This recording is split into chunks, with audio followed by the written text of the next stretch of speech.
Once you've found an animation preset that you like, it's time to see if you can make it even better. I'll set my work area to end here, and I'll preview this. The first thing I want to do is examine how the animation is put together. So I'll select my layer, and instead of pressing U, which only shows me the keyframes, I'll press UU, and that will show me all of the properties that have changed from their default settings. I'll twirl up the animators, and the transform position value is not that important. So this gives me a nice overview of how the preset's built. In this preset, I have 2 animators, and because they're named, I can tell the first animator is animating rotation, and the second animator is contributing scale and opacity. So as you can see, naming the animators is really helpful, especially if you're sharing projects with other people. The next thing I'll do is ramp preview each animator separately. So I'll turn off animator 2 and just see what the rotation is doing. Now the reason there are 2 animators is that in this particular preset, each animator is using a different shape. This is using the ramp down shape to animate rotation. If I preview the second animator, this is using the smooth shape. And both animators are using a variation of the cascading recipe. So if I was going to tweak this, a couple of ideas come to mind. Instead of rotating and scaling around the baseline, I could adjust the anchor point. Another feature that More Options offers is the ability to do inter-character blending. And this can be really nice when characters are overlapping as they are here. So let me show you how that works. I'll twirl up text, twirl it down again, and then twirl down More Options. Inter-character blending offers the same blending modes that you see for the layer, and we covered these in an earlier lesson.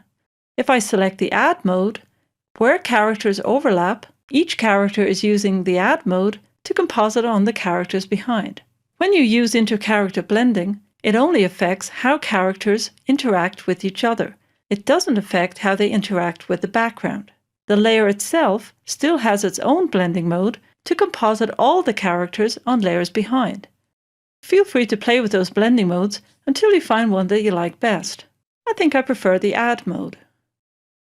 To adjust the anchor point, I might want to turn off the animator that's adding the rotation.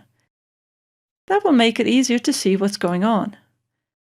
So currently, scale and rotation are occurring around the baseline, but we know now that if we adjust the Y value for grouping alignment, we can center that so that scaling happens around the center. So I think I like that better. So I'll enable the rotation animator again and make sure it's still looking good.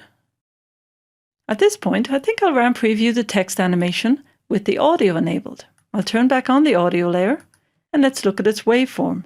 Select LL and I'll increase the height of the waveform so you can see it better. And we'll do ramp preview.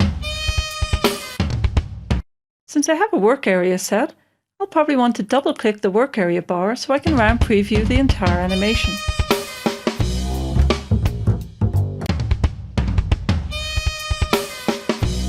Okay, so I think this downbeat right around here is very important.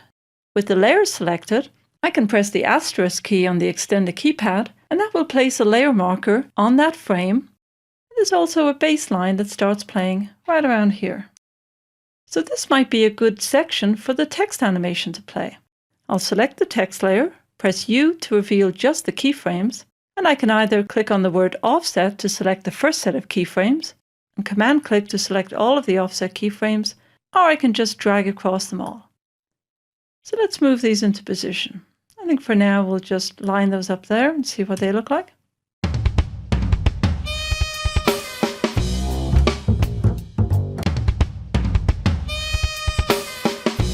I think that's close enough for jazz, as they say.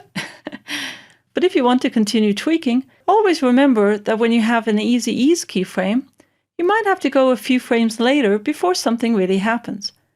In this case, the J doesn't really start moving until a few frames after the keyframe.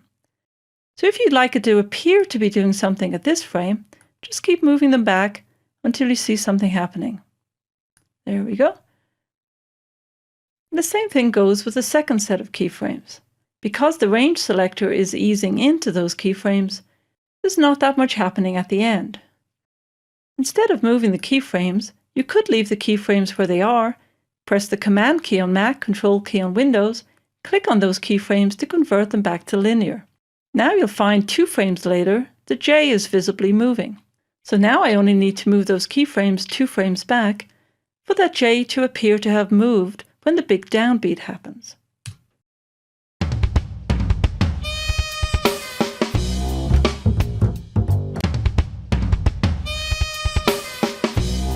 So I think I like that better.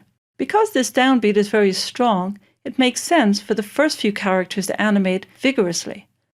At the end of the animation, I quite like that it sits down softly. Now remember that these ease keyframes only affect the range selector. If you want the characters to land more softly, you would normally increase the value for the ease low parameter.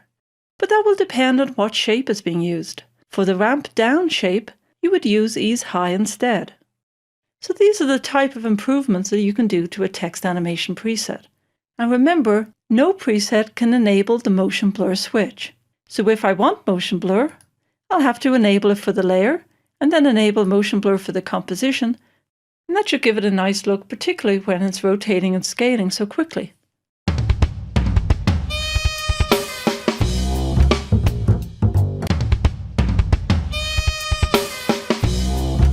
So I hope that gives you some ideas. In the next movie, I'll show you how to save your own animation presets.